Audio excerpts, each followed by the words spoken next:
All right, welcome back to Hansberry Honeybees. It's still March 10th, and I think it's about 1 o'clock. Storm is coming through, so I did 1 yard inspection, and I decided that's good enough. So I'm inside the honey building, just doing some odd and end work, culling through frames. Last year they didn't maybe draw out all the cut comb foundation, so I'm taking it back out because it's not good enough for me. So I got my crock pot over there for my wax that's melted down already. And I'll be recoating frames that the bees didn't draw out. I've been taking foundation out of the frames, and any extra wax, like from this, will go into my Dedant wax melter. And I've talked about this before, but the gentleman that works for Dedant, he actually installed an extra, cut an extra valve in for me. So it's an official wax melter. Most of the bottler slash wax melters you buy really aren't a wax melter. They just use it for a selling point. And then he also made me a slum screen for it. We won't use it today, but I'm gonna heat my water up, throw all my junk wax in there. I'll put some water in there and melt it down, and that might be tomorrow's project, recoating frames again. So, pretty basic, but I'll show you how I do it. And I got my deep boxes up in the loft, so I just got a 4-inch small roller. I dripped most of the wax off of it. Go both directions. It doesn't need to be a lot of wax, but if these are already in your hive from last year, I'm assuming the bees took all the wax off of it and reused it. So I'll just put a little coat of wax on it.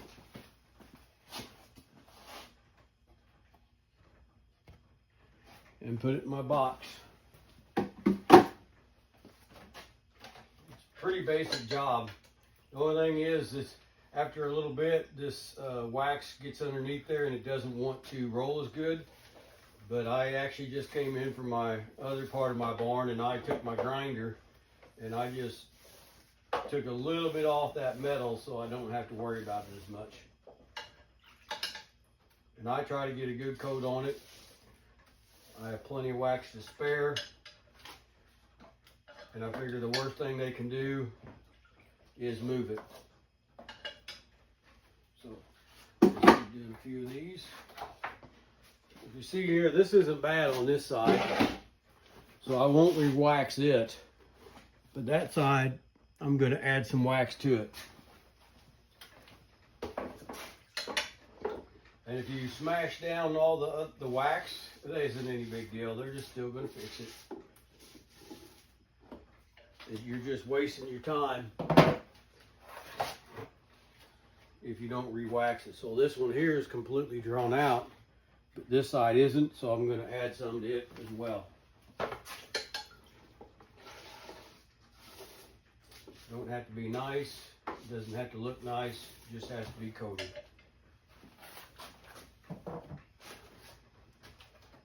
Same way, not bad, so I'll add some. That's pretty well trash. You can see how they picked all the wax off of it.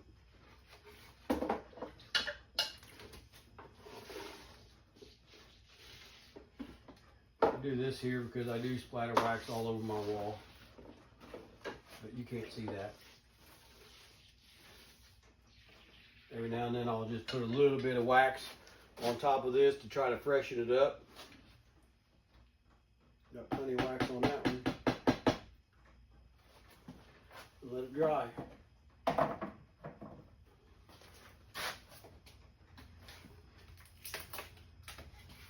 These are ones I think, well, not the ones I think. I had 6 dead outs this year, and most of them were probably in either a double deep and a single, or a deep and 2 singles, so I just took these off and I'm just recoating them since I can. And some of them might have been tucked away in my barn. Now this, I put on there CC24, so that's for cut comb. And it looks like a really good comb, and it is. But the problem is, if I don't tear it out and reuse it, then if I forget about it and it goes through my extractor, and then it might blow out my extractor, and I don't want that. So just take my hive tool, put it against the side of the melter. Oh, that's pretty tough in there.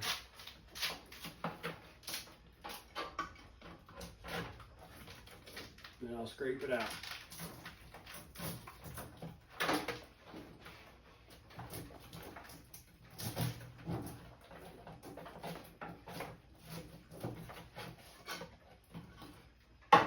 And then I'll come back later,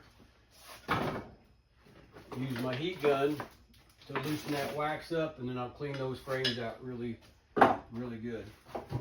Here's another one, same idea. This was cut comb from 22, 23. So, don't need it. I'll just cut it, put it up there and clean it out. Now this actually has a little honey in it, but that's not good enough for me. Put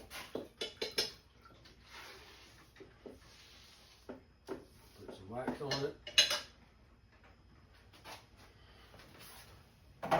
Now you get the idea. A little bit of time goes a long way with your bees. I had somebody just today ask me if I sold wax, but I use everything I have just for probably recoating or doing other stuff.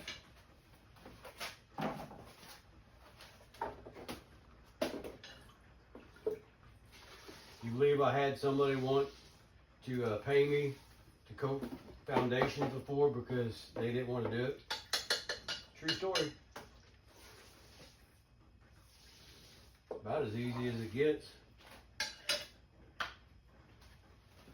You see how long I've been doing this. I have, I don't know, 7 done, and I'm talking. In case you guys wondering where DeMarco's at, he's in the other room working. I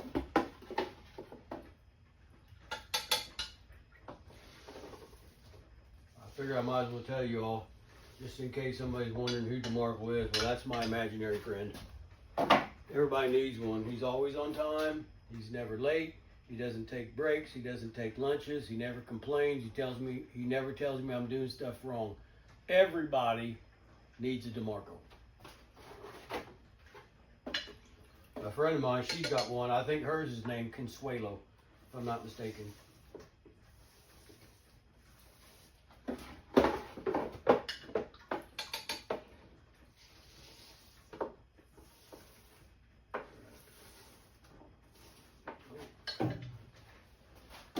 Do a couple more of these and then we'll talk about, ooh.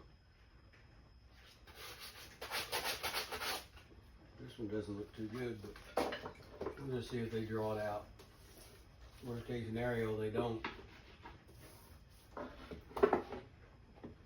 Let's just, I'll put a little more here too. Okay. I've seen enough of that. So next, we're gonna go in here and we're gonna talk about another topic that we all have different opinions on.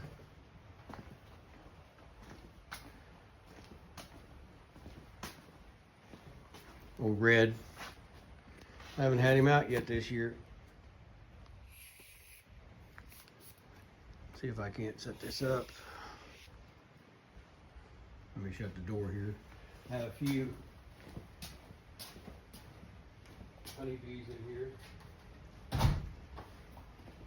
So the next thing I think we'll talk about is what kind of hive management style you like and why. So there's basically single hive management, which is basically running a single deep, which is this is a deep. You're running a double deep, which would be 2. My personal favorite actually is a deep and a medium, but we'll just start off with single hive management.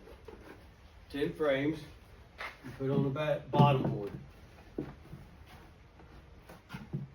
I gotta clean these boxes. So the normal hive, single hive management is a single coming, we'll just say out of winter, like is right now. So just a little bit. So you're coming out of winter, all your girls are in this bottom box. But the rate they are expanding, if they're expanding good, this is not enough. So most people will either one of 2 things. They'll add a single. They'll let all the bees move up. So the bees, well, let's do this right here. The bees are going to build up through both these boxes, probably like this in kind of a spear. After the flow starts, they will take this box off, which is full of bees and brood. They'll put a shaker box on. They'll shake every bee into this bottom box. So you'll do that 10 frames or whatever you have. After all the bees are in this bottom box, you'll take your shaker box off. You'll put a queen excluder on. And then, this still has brood in it. You put that in. The bees will come up and cover all these, the brood and larvae up here. They'll still feed them. They'll still take care of them. In the worst case scenario, 21 days, all this brood will emerge out. And then the queen is stuck down in this box. And then as the nectar comes in, they'll start backfilling where the brood is emerging, and this now will become a honey super. Also, one thing to remember is that however much honey or nectar you think the bees are going to give for you this year, you need twice that many boxes, because they're going to spread out this nectar in all these spots. And we'll just say if you want a whole super honey, you're going to have at least 2 boxes on there, because after they dry it out, that's when they're going to accumulate it back together, whether it's in the bottom box or the top box. It's happened to me many times. I'll inspect this box, I'm like, man, there's a lot of nectar in here, and then I'll come back and a week later I'm like, what the heck, where'd it go? Well, they accumulated it back together. And to answer your question, yes, your comb will get dark every now and then. You can see that this has had brood laid in it. I really don't worry about it a lot. So we're just going to say, after your flow is over, you took all your honey off, all your bees are going to be in this bottom box. Now, if you're going to run a single hive management, you have to realize when you take all the honey off this box, there's probably not going to be very much honey down in this bottom box. So you're probably going to have to feed immediately. But you don't want to make them clog up the nest, because now the bees are thinking about winter. So you have to have enough room for her to build this massive winter nest, but also have to make sure you feed her enough that it keeps stimulating her to keep laying. It's tricky. Also, now as far as the plus, I would say your treatments of your varroa, if that's what you choose, this is easier. If you're going to use like Apivar, because you're using half the treatment, it can be a little bit more tricky in my opinion if you're running like a apron guard because you have a lot less space for the fumes to I don't know what the word is, to go out through the colony. If you choose that way, I would suggest putting an empty box on top of it so the bees could get away from the vapor as much. A lot of things are more tricky when you use a single hive management. Now, if you can get all that done, and she builds a fabulous nest, and your varroa is in check, in my opinion, you'll probably have a better winter success in a single. Because, let's see if I can find a feeder shim here.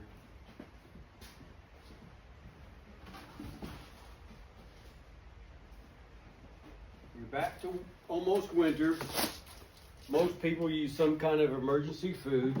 You'll put this feeder shim on, you'll put your fondant, your sugar cake, whatever you choose here, and then you basically put your cover on and you walk away. Now if your bees start right here, they're always going to move up. If you just have a single hive management, once they move up, we're on that patty, excuse me, that patty, it's going to be pretty tough for them to starve to death because they're right there. Also, I know bees only heat the cluster. That being said, all heat rises. So there's going to be a certain amount of heat that is going to be up here. If you disagree with me, that's fine, but if you take a thermal imager, which is really only used for like automotive and HVAC, but you can shoot it and get a temperature reading, and you will see for yourself that some of that heat does rise. So that is my opinion on a single hive management. Now, if you choose to do 2 deeps, coming out of winter, kind of a lot easier because your bees are probably starting down here in the fall. They are going to move up in the spring. If you still use this feeder shim, once your bees do come all the way up, they're going to be at your patty or fondant. It's going to be pretty tough for them to starve to death. If you don't use a feeding product like fondant or sugar cake, if the bees get up to the top, once they get here and it gets cold, it's tough. Because you have to think like a bee. Once they're here, they can't just move sideways because the frames are in the way. So they're actually going to have to either go back down to get in between these boxes to get around to go to the frames right or left. And once they go right or left, they're stuck over here.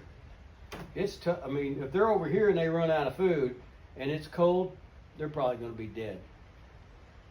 And I think if I remember right, when they're clustered, they only move like a millimeter or half a millimeter a day. And in 3 days, they can starve to death. Definitely a disadvantage of a double deep in the winter. Now, if you're lucky enough or fortunate enough to have them come out of winter, I believe running double deeps, the colony comes out bigger. Now, this time of year is when people think they need to rotate boxes. So usually the bees are up here. If the bees have a spear like right here, I would never reverse them in this time of year, because if you reverse them, you're going to have this part of the cluster down here, and this bottom box, the cluster will be up here. If the weather gets cold, they're doomed. Either you're going to have two clusters trying to keep each other warm, or some of the bees are going to leave the larvae or cat brood, and they're going to those frames of bees are going to perish. Out of all the hives we run, I might have 2 or 3 that won't go down themselves. So I'll wait until the weather is beautiful, and then I'll decide, are you bees going to move down or not? I don't know, 4 or 5, maybe a year out of the 150 refuse to move down. One is our observation hive. It will never move down. We've had bees in there 7 years now, and they've never moved down. Now I've replaced the queen, still have never moved down. Right now, it's a 9 frame total. It's a triple three, and the top box is packed. They haven't moved down yet, but I can't see on the middle frame. So that is this. Now, I think if you run Apivar or Apiguard and Formic, I think the bees can handle the off gas or the fumes, whatever they want to call it, in a double a lot easier than they can a single. Trying to think if I'm missing anything. Oh, another thing on reversing boxes. If you pull the lid off this in spring, you can feel the heat on the top of these frames. If you pull your fondant patty off, you can tell there's heat in that fondant patty. I just don't understand why people would want to reverse the box unless it's absolutely mandatory. Because the bees have the humidity level they want, they have the temperature they want, they have it figured out already. So why make them rework everything? I don't do it. So I think that's got me on the double deep. Now, what I usually do or try to do is run a deep and a medium. That's my setup of choice. I didn't have the reducer off yet on that one. This is what I like to do. Doesn't always happen, but this is what I like to do. Now, I sell nukes, so this is why I use this. I myself don't think they really need a double deep. The hive management on a single in the fall to try to get them to come out perfect is a lot of time, which I choose not to do. So if I go in the winter with a deep and medium just like this, the bees are down here normally, they're brooding up down here in this deep. I can feed slowly and hopefully they'll backfill the top box slowly. It will still stimulate the queen. And then I have potentially a 35-pound box of honey for the bees over the winter. I still use a feeder shim. I still use my Hive Alive fondant. Everything's good. I think it gives the queen a full box to lay in to really ramp up. Coming out of winter, if they're all alive, then I start thinking about how good the colony looks and if I'm going to split this colony. So if the bees are up here and I'm just going to use this for a honey production colony, I'm just leaving it the way it is, because on just a medium, almost always that queen is going to put herself back down the bottom box. I put a queen excluder on. Put my honey super or supers on, and I walk away. All I really have to do is try to keep them going. That's just what I do. Now, if I decide this colony is a candidate to split, I do manipulate them a little different. So if it comes out of winter like this, well, when I take my split off of them, I don't want to have to look through all these frames. So after I know they're big and the temperature is okay, I'll actually reverse them, put my medium on bottom. Wait, actually, you get the point, not sitting flat.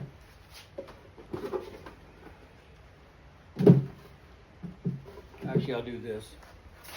Medium on bottom.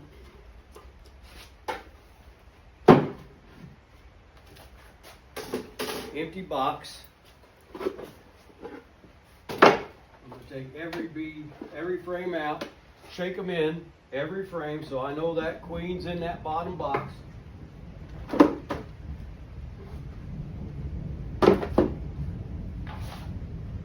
going to put my my excluder on, this back on, the bees will work back through there. They'll cover all the larvae either later on that evening, the next morning. I'll come back, I'll pull my split, whatever it is, off this, what's in this box. We'll just say 5 frames. I'll install 5 more frames. I'll take the excluder off, reverse them again.